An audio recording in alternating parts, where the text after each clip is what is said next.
Templanza en las 12 rosas de la corona crística. En nombre del Círculo Rosacruciano Veritatis Solis, Frater Saulo te saluda. Querido frater, querida soror. Hablaremos sobre el verdadero origen de la Pascua.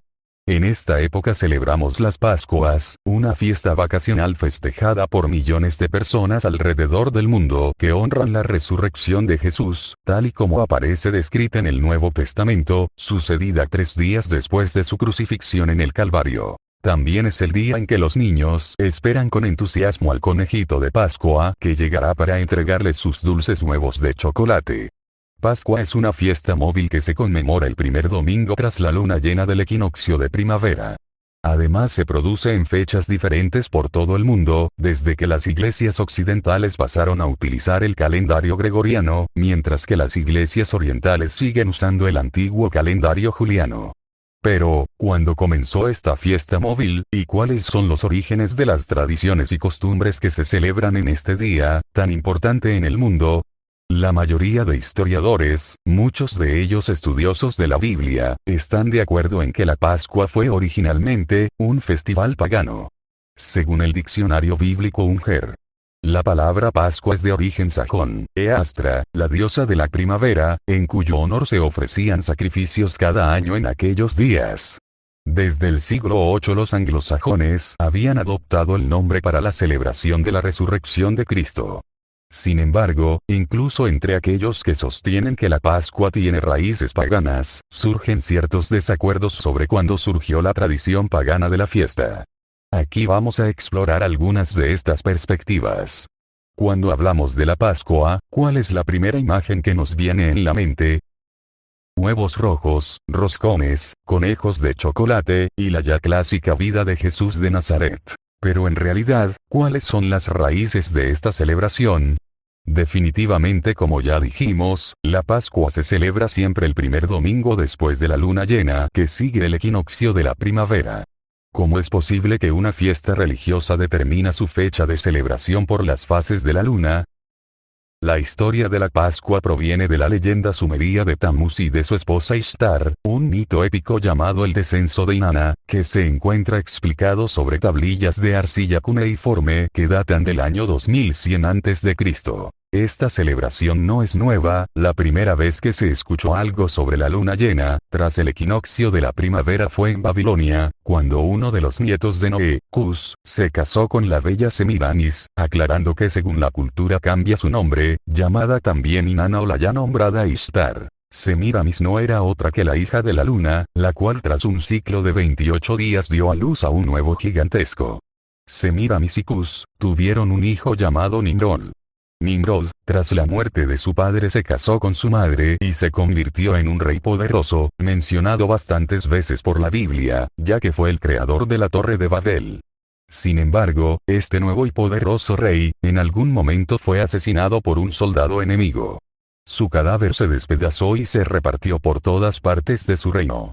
Semiramis consiguió reunir todas estas partes, menos su falo, así que no pudo darle la vida otra vez. Entonces dijo a su pueblo, que Nimrod estaba ya en el cielo y que visitaría la tierra en forma de llama, cada vez que sus feligreses prendieran una vela. Semiramis no tardó mucho en aceptar su naturaleza divina y se convirtió en Ishtar. Si observamos nos recuerda este nombre un poco el término inglés de la Pascua, el cual en su traducción es Easter. Muy pronto se quedó embarazada ni más ni menos de los rayos del sol, donde se encontraba Nimrod.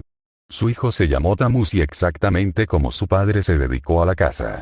Su animal favorito fue la liebre y por eso se convirtió en el animal sagrado en el reino de Babilonia. No obstante, llegó el día que Tammuz murió embestido por un cerdo. Ishtar declaró que su hijo se unió con su padre en el cielo y entonces ella se convirtió en madre del dios. Cae desconsolada y lo sigue al inframundo.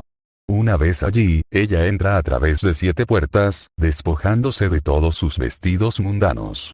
Desnuda y de rodillas se la juzga, la matan y luego se la cuelga de forma pública. Mientras en su ausencia la tierra pierde su fertilidad, los cultivos dejan de crecer y los animales dejan de reproducirse. Por tanto, a menos que se tome alguna medida, la vida en la tierra corre serio peligro. Después de la desaparición de Inanna durante 3 días, su asistente se acerca a otros dioses, en busca de ayuda. Finalmente uno de ellos, Enki, crea dos criaturas que llevan la planta de la vida y del agua de la vida hasta el inframundo, esparciendo su presencia sobre Inanna y Tamuz, resucitándolos, y devolviéndoles el poder de volver a la tierra como la luz del sol, durante 6 meses. Tras esos 6 meses en el mundo físico exterior, Tamuz tendrá que volver al inframundo de los muertos, donde permanecerá durante otros 6 meses más, junto con Inanna. Así son creados los ciclos de la muerte del invierno y de la vida de la primavera. El Dr. Nugent señala que trazar paralelismos entre la historia de Jesús y la épica historia de Inanna, no significa necesariamente que Jesús no fuera una persona real y que no fuera crucificado, sino que la historia sobre él se estructura y embellece de acuerdo con un patrón muy antiguo y difundido. La diosa sumeria Inanna es conocida fuera de Mesopotamia con el nombre babilónico Ishtar. En la antigua Canaán, Ishtar se conocía como Astarte y sus homólogas en los panteones griegos y romanos son Afrodita y Venus. En el siglo IV, cuando los cristianos identificaron el lugar exacto en Jerusalén donde se ubicó la tumba vacía de Jesús, seleccionaron el lugar donde ya existía un templo de Afrodita. Este templo fue derribado para construir la iglesia del Santo Sepulcro, la más sagrada del mundo cristiano. El Dr. Nugent señala que la narración de Inanna y Tamuz forma parte de una serie de relatos de dioses que mueren y resucitan, y que representan el ciclo de las estaciones y de las estrellas. Así tenemos por ejemplo, las historias de la resurrección del Horus egipcio o la de Mitra, que era adorado en primavera o la historia de Dionisio, resucitado por su abuela. Cada año Tamuz moría y 40 días antes de la fecha de la muerte de Tamuz, la gente se abstenía de la carne. Durante las celebraciones religiosas, siempre estaba presente el símbolo de la letra T, siendo la primera letra del nombre de Tamuz. El primer domingo tras la luna llena que seguía el equinoccio de primavera, se hacía una fiesta muy grande, llamada el Domingo de Ishtar, que se celebraba con huevos, liebres, siendo estos reemplazados con el tiempo por conejos los cuales representan la fertilidad, el nacimiento y esperanza de vida. La Enciclopedia Británica explica claramente las tradiciones paganas asociadas con el huevo, siendo este un símbolo de la fertilidad y de la vida renovada. Se remonta a los antiguos egipcios y los persas, que tenían también la costumbre de pintar y comer huevos durante su festival de primavera. En el antiguo Egipto, un huevo simbolizaba el sol, mientras que para los babilonios el huevo representaba la eclosión de la Venus Ishtar, que cayó del cielo hasta el Éufrates. En muchas tradiciones cristianas la costumbre de dar huevos en Pascua refleja el nacimiento a la nueva vida. Los cristianos recuerdan que Jesús después de morir en la cruz, resucitó de entre los muertos, lo que demuestra que la vida vence a la muerte. Para los cristianos el huevo es un símbolo de la resurrección de Jesús y cuando se rompe, representa de alguna manera su tumba vacía. Independientemente de los antiquísimos orígenes del símbolo del huevo, la mayoría de las personas están de acuerdo en que nada simboliza la renovación más perfectamente que el huevo. Siendo redondo, sin fin y rebosante de la promesa de vida. Si bien muchas de las costumbres paganas asociadas con la celebración de la primavera fueron practicadas, en una primera etapa junto a las tradiciones cristianas de Semana Santa, con el tiempo llegaron a ser absorbidas dentro del cristianismo, como símbolos de la resurrección de Jesús.